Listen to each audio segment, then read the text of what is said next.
The Prime Minister of Canada and the President of the Republic of Chile will be witnessing the signing of this document. Please welcome the Prime Minister of Canada, the Right Honourable Justin Trudeau, and the President of the Republic of Chile, His Excellency Gabriel Boric. Le Premier ministre du Canada et le Président de la République du Chili seront témoins de la signature de ce document. Veuillez accueillir le Premier ministre du Canada, le très honorable Justin Trudeau, et le Président de la République du Chili, Son Excellence Gabriel Boric. El Primer Ministro de Canadá y el Presidente de la República de Chile estarán presentes en la firma de este documento. Les damos la bienvenida al Primer Ministro de Canadá, el muy honorable Justin Trudeau, y al Presidente de la República de Chile, Su Excelencia Gabriel Boric.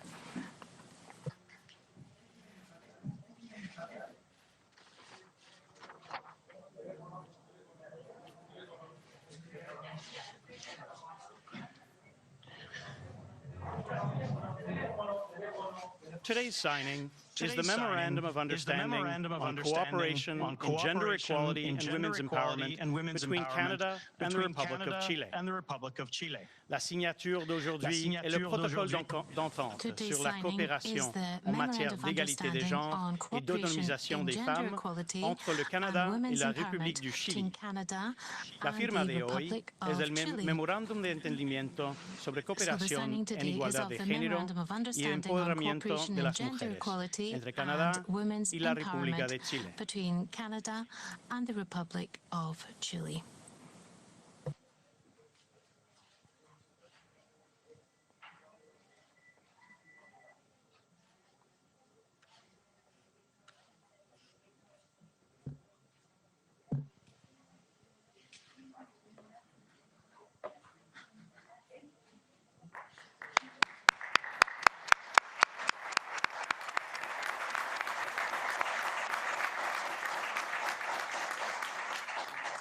Thank you very much. This concludes the official signing ceremony. Merci. Ceci conclut la cérémonie de signature officielle. Gracias. Este concluye la ceremonia de firma oficial. Thank you. This concludes the official signing ceremony.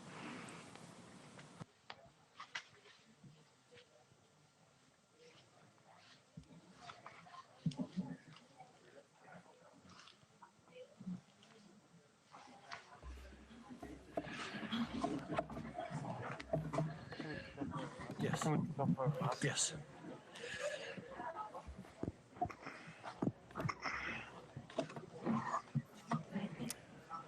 Bonjour tout le monde. Je suis très heureux d'être ici avec le nouveau président du Chili, Gabriel Boric. Ce matin, on a eu une rencontre, on a parlé de nos priorités progressistes communes, bâtir une économie qui fonctionne pour tout le monde, protéger la démocratie, lutter contre les changements climatiques et travailler en partenariat avec les peuples autochtones. I have to say that Canada and Chile have had a long-standing positive relationship, but today, President Boric and I really reaffirmed that it's also a friendship. At a time like this, with so much instability around the world, the challenges of the pandemic, the challenges of the fight against climate change, the challenges of global conflict, and tremendous issues as we see authoritarian states rise and democracies backslide in some cases, it's so important to be celebrating and welcoming the arrival of a strong, progressive voice on the world stage. It is great news for Chile. It's great news for Canada to have such a strong partner at the other end of the continent. But it's really important as well that we continue to add to the strong voices around the world, fighting for democracy, for human rights, combating threats to our institutions and stability, aligned on climate change, on gender equality, on inclusion, on the kinds of things we know don't just make life easier and better for all of our citizens, but also lead to better economic growth. We talked about a lot of these things, and as I think people know, we're tremendously aligned. We got into the challenges of gun violence and how Canada has moved forward recently on stronger gun control, and some of the challenges that Chile is facing as well. So I'm very excited to be welcoming you, Gabriel, here to Ottawa on this first first big trip outside your region. That you chose to come to Canada really reinforces not just the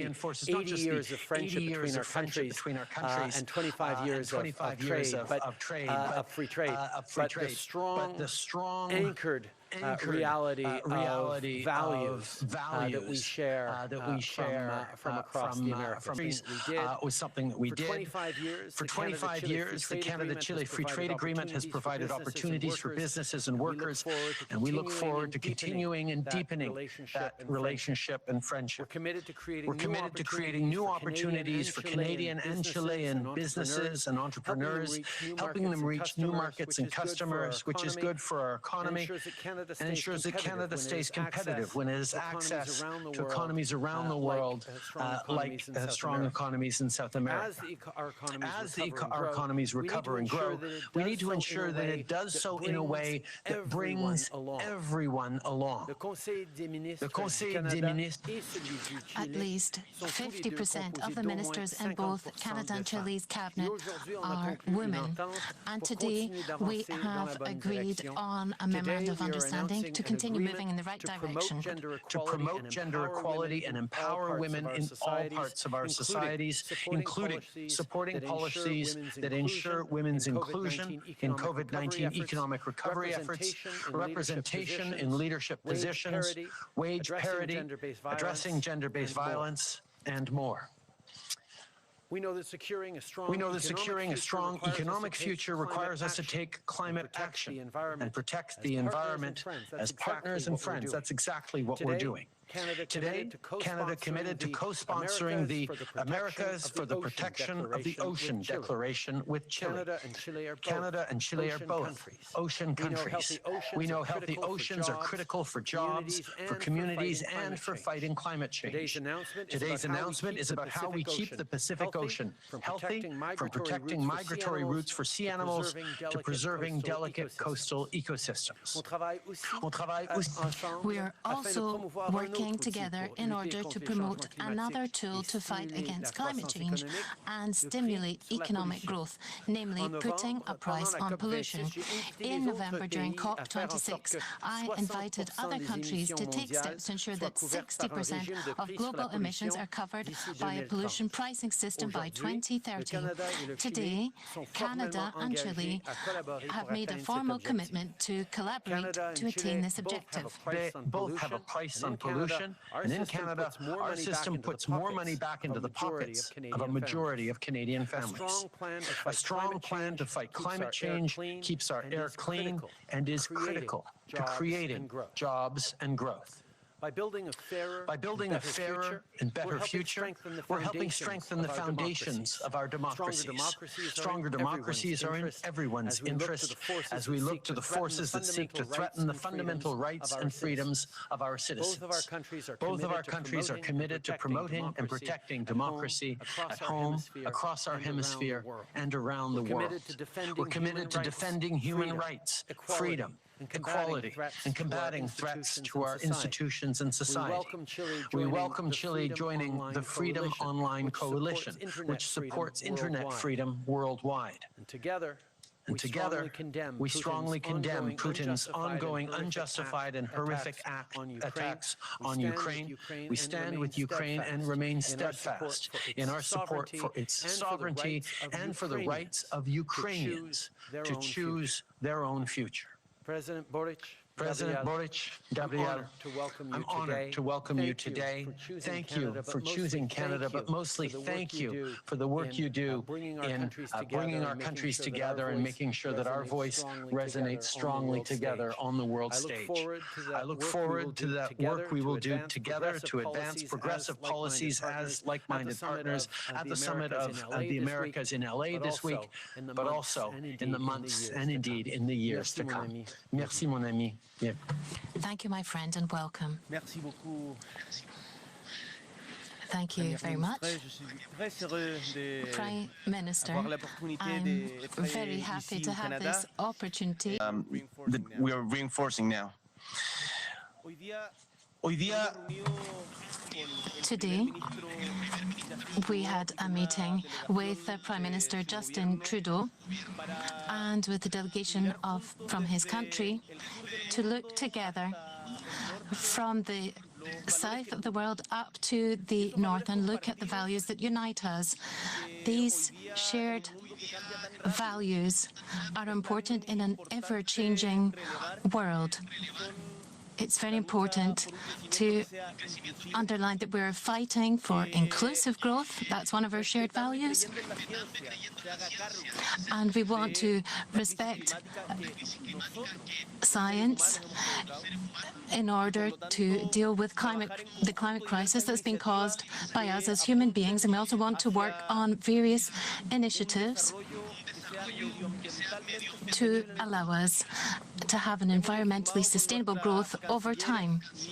Together with our foreign affairs ministers and the Minister for Women, we have signed a memorandum of understanding on the role of women in politics and society at large. We've also had conversations on policies to restrict weapons, which Canada's been working on for some time. It has given good results. And in Chile, we also want to replicate this, because it's good to replicate these good ideas in our country. We've also talked about the importance of defense and human rights. We cannot allow for these human rights to be called into question depending on the colour of the government in power. So from the south up to the north, from the Southern Hemisphere and the Northern Hemisphere, we're strongly stating that Canada and Chile are going to raise our voices on the American continent to ensure that all the countries of the world fully respect the Universal Declaration on Human Rights. I'm also happy because we've talked about the economy with Canada. We've had an agreement with Canada for 25 years, and we want to continue to deepen that. Canadian firms are going to continue to work and generate value in our country, in Chile.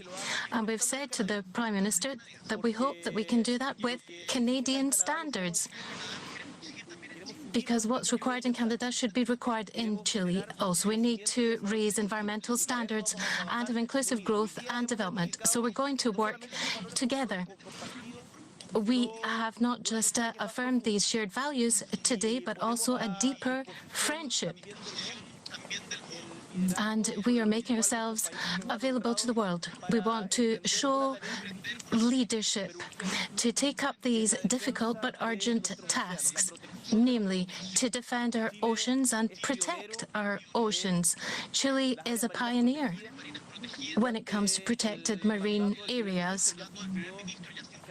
During the mandate of the Prime Minister Justin Trudeau, you've gone from 1% of MPAs up to almost 15% today, and you hope to go even further with marine protected areas in the future. And we would like to invite the world, and particularly the Pacific Coast, to join this challenge, which is very much related to climate justice. We want to protect our ecosystems, protect our oceans, and have a new sustainable development model, and that is going to bring life to our countries, and that is the case in Chile and also in Canada. So with this milestone, we're going to continue to offer mutual support in many multilateral spaces that are strategic for both of us in terms of research and mobility and knowledge programs and mediatic programs and cooperation, in particular on gender issues. And another value that we share with Canada, namely a new relationship with indigenous peoples. In Canada and in Chile, there have been difficult moments. The Prime Minister has even referred to the term genocide. in order to have healthy relationships, there needs to be recognition, and we need to have a new treaty to see how we can include First Peoples in the development to which we all aspire. And as you know, in Chile, we're placing emphasis on this, and we're going to share valuable experiences so that we can move forward on this issue. We hope, Prime Minister Trudeau, that we'll be able to continue to move forward together on this matter and on other matters such as gun control, which is so important to draw inspiration so that we can have more peaceful societies, and also fighting climate change, that we have caused this climate crisis, and then this question of human rights. We want to be contagious for other countries in the hemisphere. And we want to act as partners and friends at the Summit of the Americans in the next week, to be held in Los Angeles in the United States. Thank you very much for this reception. Thank you for the possibilities that you've opened up to us, and thank you also for the possibility to invest in Canada. Thank you for this friendship, which we know that will not just be of personal benefit for us, but also for the inhabitants, the citizens of our countries. It's for them that we're working. So thank you very much, and greetings to all of you. The Prime Minister and President will now take questions from media. Le Premier ministre et le Président vont... So the Prime Minister and the President will now take questions from the media. The Chilean media, and 2 questions from Canadian with follow-ups. Please identify your name and outlet. S'il te plaît, vous identifiez avec... So please identify yourself with your name and your outlet. And we'll start with the first journalist. Buenas tardes. Good afternoon, Prime Minister Trudeau. After the conversations that you've had with President Boric, what do you think about the Constitutional Convention and the reforms that are going to be pushed forward by the current government? Do you think that Chile is still trustworthy of Canadian investments, in particular as regards the mining sector? First and foremost, this is obviously a decision for the Chilean people, and I know they have important democratic processes underway. But let me highlight that the world is changing, and we have to make sure, all of us as governments, as leaders, that our institutions and our democracies can keep up with the changes in the world. And one of the most important changes is a recognition that fighting against climate change, making sure economic growth benefits everyone, including women, including indigenous people in the pathway, is a really important thing. It's important morally, but it's also important practically. You cannot grow a strong, resilient economy in the 21st century unless you are also protecting the environment, unless everyone has a chance to participate, unless you are including people who have been excluded. That's the only way to build a strong future and a strong country, and that's something certainly that Canada has always put into practice over the past years. Glenn McGregor, CTV News. A question for both you, the Prime Minister, and Mr. President, about the White House decision to exclude Nicaragua, Cuba, and Venezuela from the Summit of Americas this week. Do you support that decision? And if not, do you feel it's incumbent on Canada to forcefully protest that decision, particularly given Canada's relationship with Cuba? Canada, of course, looks forward to participating fully in the Summit of the Americas. It's extremely important that we have an opportunity to engage with our fellow hemispheric partners, some like-minded, some less like-minded, but talking about the important issues that our people have in common, whether it's migration pressures, whether it's climate change, whether it's coming through this pandemic. This is an important moment for us to gather. On Venezuela, Canada has been one of the strongest countries in coming out strongly as a part of the Lima Group, as a leader on pushing back against the illegitimate Maduro regime, the human rights abuses, and quite frankly, the migration crisis that is causing so much challenge in and across South America. These are things that Canada has taken strong positions on. And even in regards to Cuba, we continue to stand up strongly for human rights and democracy, even as we recognize that Canada has a long-standing approach to Cuba that is different from the United States.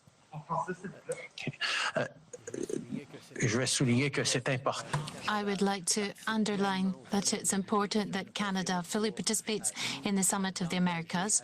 It's an opportunity for us to engage with our partners from the region. We agree with some, and with others we have more differences. But obviously we're going to fully participate.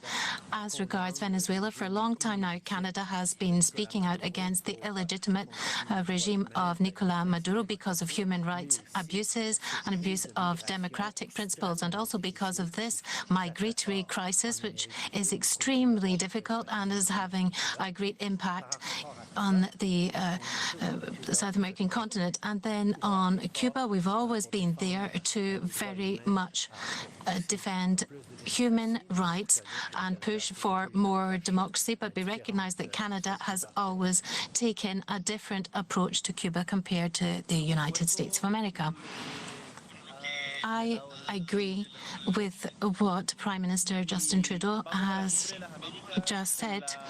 We're going to the Summit of the Americas with the conviction that it's a multilateral space for dialogue and will allow us to build better relationships between our countries. Nobody's going to be able to save themselves alone. We have to unite so we can have better development amongst our nations. Thus, we feel that we have to express in the United States and elsewhere that exclusion is not the right path. That has never been the case in the past either. And when the United States claims to exclude certain countries from the summit, they're actually then reinforcing the position that these other countries take in their own countries. We think it's an error, a mistake, and we're going to say that during the summit. However, we will never stop raising our voice to defend human rights and condemn the political prisoners and show our concern about the migratory crisis. As you know, Chile has been one of the countries that has welcomed many Venezuelan migrants as a result of this crisis. And of course, this is not just a U.S. summit, it's a summit of all of the Americas. So we need to work with more solidarity. We need to work together. And we cannot have a situation where on our American continent we just keep talking about what's happening with the three countries outside of the summit. We have so many more shared values, as we've just said with Prime Minister Justin Trudeau. And when we're talking about human rights, we'll do this seriously, without actually only talking about this present. We're going to talk about renewable energy, we're going to talk about indigenous peoples, we're going to talk about gender equality and inclusive growth as well. And we hope that that will be the main content of the Summit of the Americas, and we want the other countries on our continent to join with us in this same spirit. Presidente Boric, buenas tardes. Good afternoon, President Boric. The Chilean government is planning on making direct transfers to indigenous communities during your term, which will make a significant contribution. And secondly, Prime Minister Trudeau announced a bill to freeze firearm ownership in Canada. Is this something that you propose for our country? Thank you. First of all, Chile has been transferring land to indigenous communities for some time now. And this mechanism is quite clear. It is not solved the conflict, however, but because this is not just a problem of land transfer. It's about multiculturalism, it's related to linguistic diversity, it's about access to basic services such as electricity, water, roads. So the plan that we have presented in our country to resolve the conflict with the Mapuche people is much more comprehensive than just land transfer. Land is at the basis of the conflict, and so we are definitely willing to solve this problem. But everybody has to play a role. Forestry industry is a part of the problem. And communities are at the heart of this too, because they can create a peaceful resolution. Secondly, what you asked me regarding firearms, the freezing of firearms is a measure that we would consider in Chile. In Chile, we don't have.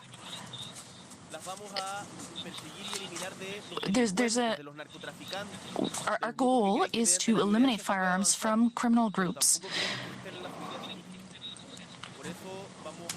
We don't want firearms to be within civil society either, so we are going to present a bill to prohibit firearm ownership by all. Because as we know from our closest border here, that societies are getting armed to the teeth and try to enact justice themselves, and that is not a good thing. That doesn't work. Next question. Good morning, Prime Minister and President. President, you've just talked about the freezing of weapons and this project that you think is inspiring, but in fact, throughout the country, we saw sellers of hand guns that saw people rushing in to buy up the weapons before this freeze starts. Do you not think it's having a perverse effect? There's people who are quickly buying these weapons, and at the same time, it's not acting on the problem at the borders. First of all, we have been investing in protecting our borders. It's almost doubled, in fact, the number of arms that have been seized at our borders. So that's part of the solution. We also know that preventing people from buying and selling and transferring or importing handguns into Canada, that's another important measure now and for the years to come. I do understand that before this bill is adopted, people will decide to buy a handgun. They can do that, but at the same time, we are trying to expedite the adoption of this bill, and we've set up regulations to ensure that if it takes longer to adopt this bill, the regulations will take effect in the meantime. And we will continue to state that handguns, assault weapons need to be more restricted. We need less in our communities to keep people safe.